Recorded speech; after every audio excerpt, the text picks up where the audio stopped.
Hey, you. Have you ever noticed how some people seem to find pleasure in diminishing others? Not just occasional criticism, but a consistent pattern of tearing people down, finding fault, making others feel smaller? It's not just about being mean. There's something deeper happening here, something rooted in their own psychology that drives this destructive behavior. And understanding it isn't just fascinating. It's essential for protecting yourself from people who use put-downs like weapons. Today, we're going to decode the hidden psychology behind people who like to put others down. By the end, you'll understand why they do it, how to recognize the pattern, and most importantly, how to protect yourself. First, let's address the uncomfortable truth. People who put others down aren't necessarily evil. They're often operating from a place of deep psychological survival. The primary driver behind put-down behavior is status anxiety, the unconscious fear of being perceived as inferior. When someone feels insecure about their own worth, intelligence, appearance, or achievements, they have two options. Option 1, work on themselves and build genuine confidence. Option 2, lower others to feel temporarily superior. Most people who engage in consistent put-downs choose option 2 because it's faster, easier, and provides immediate psychological relief. Think of it like a seesaw. When they feel themselves sinking into insecurity, they push down on the other side, you, to lift themselves back up. This isn't conscious manipulation in most cases. It's an automated psychological response that developed early in life, often as a survival strategy in environments where they felt powerless. Children who felt overlooked, criticized, or inadequate often grow into adults who use put-downs as a way to establish dominance and feel secure in their social position. The second psychological mechanism is narcissistic supply seeking. People with narcissistic tendencies have an insatiable need for validation, admiration, and attention. But unlike healthy people who seek positive reinforcement, they often gain satisfaction from making others feel bad. Why? Because putting you down feeds their ego in a twisted way. When they make you feel smaller, they feel bigger by comparison. When they highlight your flaws, they temporarily feel flawless. This creates a toxic cycle. The more insecure they feel, the more they need to put others down to feel better. The more they put others down, the more isolated and defensive people become around them, which increases their insecurity. It's a vicious loop that feeds on itself. These individuals often have a grandiose self-image that's actually quite fragile. Beneath the surface, they're terrified of being exposed as inadequate, unworthy, or ordinary. So they project their own insecurities onto others, attacking the very qualities they fear most about themselves. You might notice they're particularly harsh about things they secretly struggle with. Someone who constantly criticizes others' intelligence might be compensating for their own learning difficulties. Someone who mocks others' appearance might be hiding their own body image issues.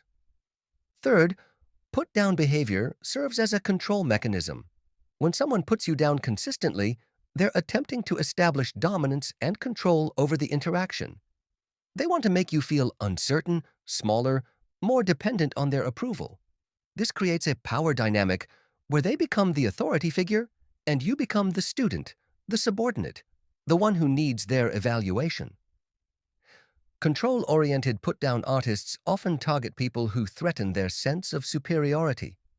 They might be particularly critical of colleagues who are successful, friends who are happy, or family members who seem confident.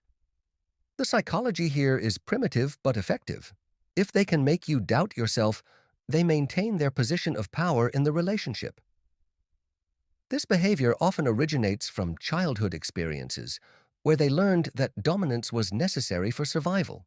Maybe they had an abusive parent who controlled them through criticism, so they learned to mirror that behavior as a way to feel safe.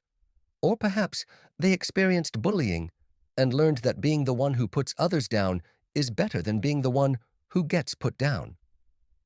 Fourth, many people who put others down learned this behavior from their environment.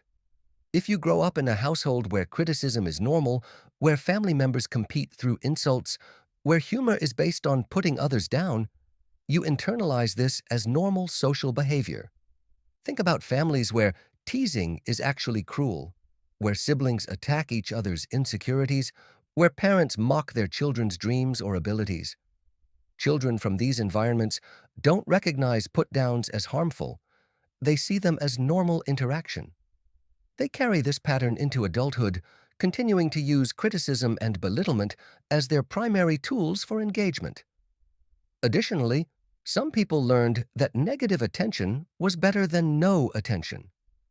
If they received more response from their put-downs than from positive interactions, their brains wired themselves to seek that negative feedback loop. The brain doesn't distinguish between positive and negative attention, it just craves connection. So if put-downs got them noticed, they learned to rely on this destructive pattern. Fifth, there's a neurological component to consider. When someone puts you down, your brain releases stress hormones like cortisol and adrenaline. This creates a heightened state of alertness and emotional arousal. Some people become addicted to creating this response in others because it gives them a sense of power and control over the situation. The rush they get from seeing you react, whether with hurt, anger, or defensiveness, becomes reinforcing.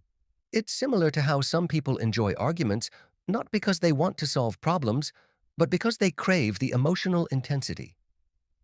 From a brain chemistry perspective, these individuals often have dysregulated nervous systems.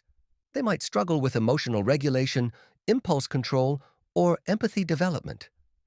Put-downs become a way to manage their own internal chaos by creating external drama they can control. Their prefrontal cortex, the part responsible for empathy and social regulation, might be underdeveloped or compromised due to trauma, genetics, or environmental factors. This doesn't excuse their behavior, but it helps explain why some people seem unable to stop even when they know it's harmful. So how do you protect yourself from people who like to put others down? First, recognize that their behavior reflects their internal state, not your worth. When someone puts you down, they're revealing their own insecurities, not exposing any truth about you. Second, don't engage with their put-downs. Don't defend yourself, argue, or try to prove them wrong. This only feeds their need for reaction. Instead, use neutral responses like interesting or simply change the subject.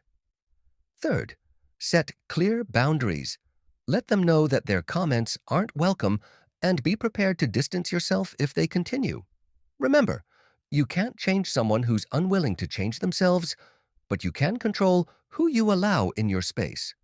The psychology behind people who put others down is complex, rooted in insecurity, control needs, and learned patterns. Understanding their motivations doesn't excuse their behavior. It empowers you to respond more effectively. Your worth isn't determined by someone else's need to feel superior. If this video helped you understand a toxic person in your life, share it with someone who might benefit from this insight. Subscribe for more deep dives into the psychology of human behavior.